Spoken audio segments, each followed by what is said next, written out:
envahis-moi. Envahis-moi de ton esprit. Envahis-moi, oui, de ton esprit. Envahis-moi. Envahis-moi de ton esprit. Envahis-moi. Envahis-moi De ton esprit. Jésus, envahis-moi. Envahis-moi Yaonia Valade.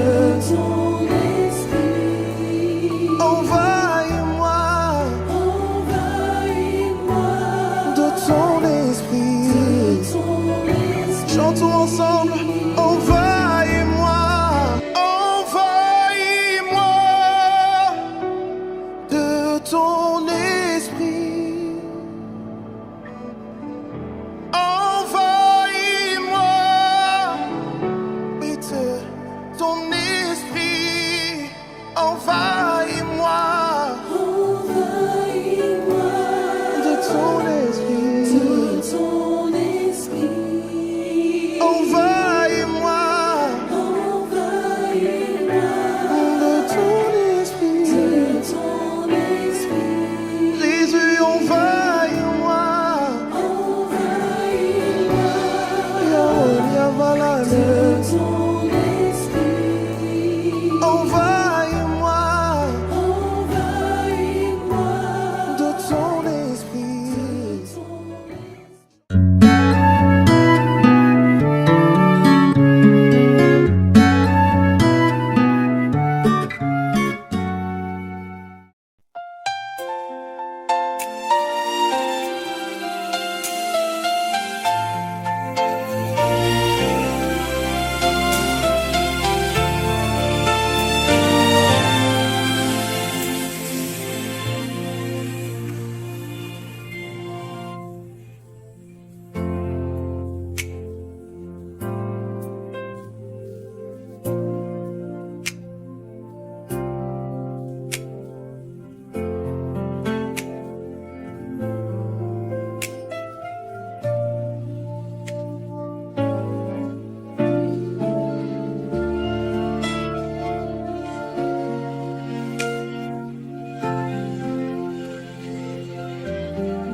N'oublie surtout pas que tu n'es jamais seul.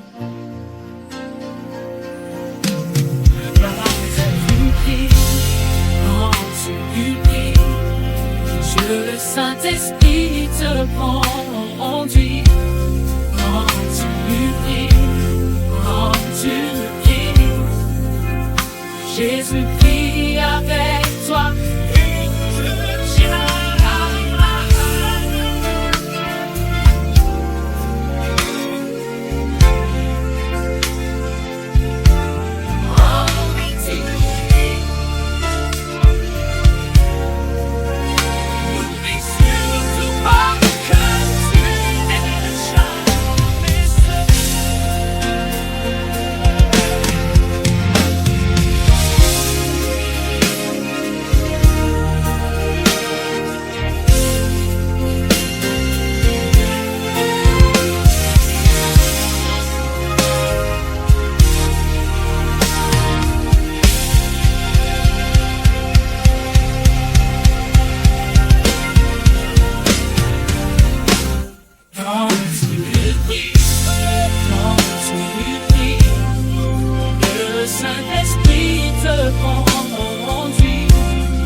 Amis internautes, frères et sœurs dans le Seigneur, permettez-moi de lire directement dans les Saintes Écritures. Ce texte est d'Ecclésiaste, le chapitre 6, du verset 1 jusqu'au verset 4. Il est écrit: « Il est un mal grave que j'ai vu sous le soleil et qui est fréquent parmi les hommes. Il y a tel homme à qui Dieu a donné des richesses, des biens et de la gloire, et qui ne manque pour son âme de rien de ce qu'il désire, mais que Dieu ne laisse pas mettre d'en jouir, car c'est un étranger qui en jouira. C'est là une vanité et un mal grave. Quand un homme aurait 100 fils, vivrait un grand nombre d'années et que les jours de ses années se multiplieraient, si son âme ne s'est point rassasiée de bonheur, et si de plus il n'a point de sépulture, je dis qu'un avorton est plus heureux que lui. » Enfin au verset 4, « Car il est venu en vain, il s'en va dans les ténèbres, et son nom reste couvert de ténèbres. » On peut avoir un compte bancaire plein, on peut avoir une maison pleine, on peut avoir des enfants, on peut même avoir des voitures, mais mourir vide à l'intérieur. Salomon, le prolixe prophète de Dieu, appelle ça un mal grave, une vanité. Ce n'est pas le manque, c'est d'avoir tout, mais ne pas avoir le pouvoir d'en jouir.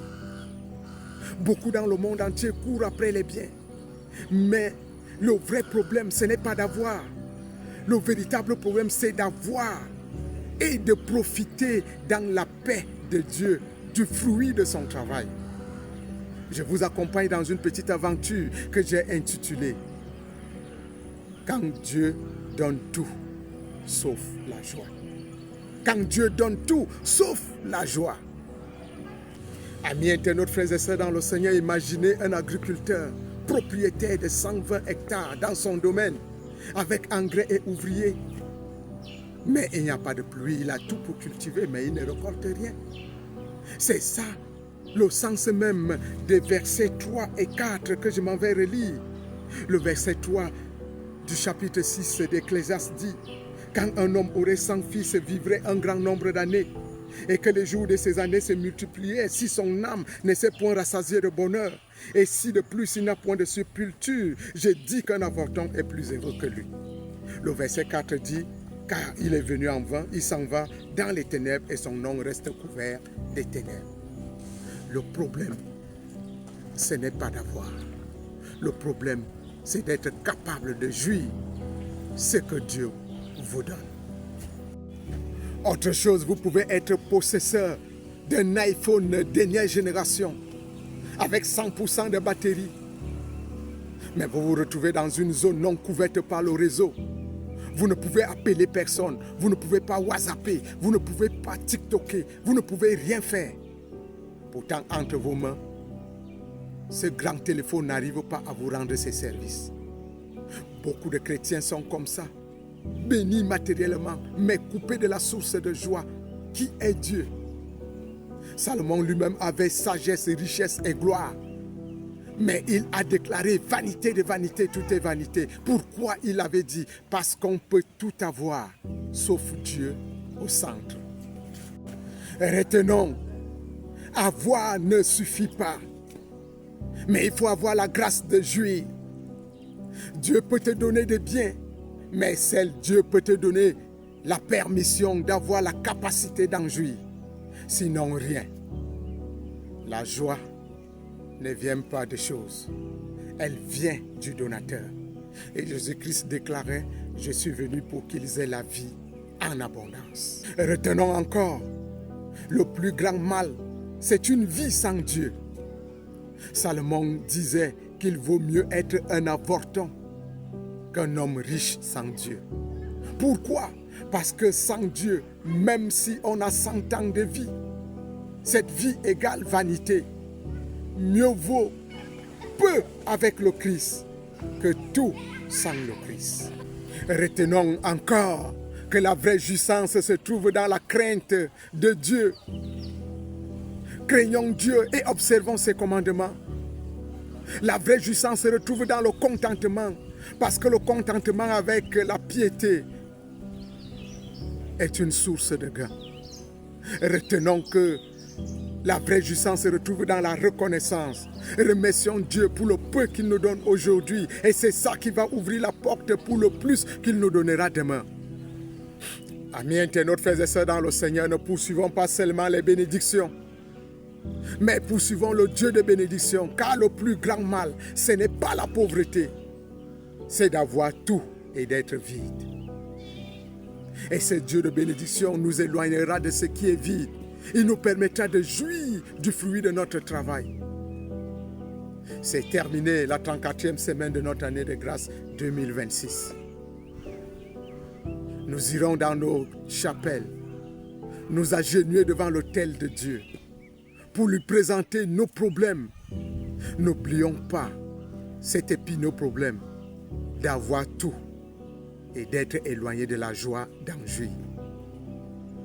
Que le Seigneur vous accompagne et qu'il vous permette de réfléchir sur cette minuscule aventure et de tirer les leçons qui élèvent. Jouissez d'un agréable sabbat. Shalom.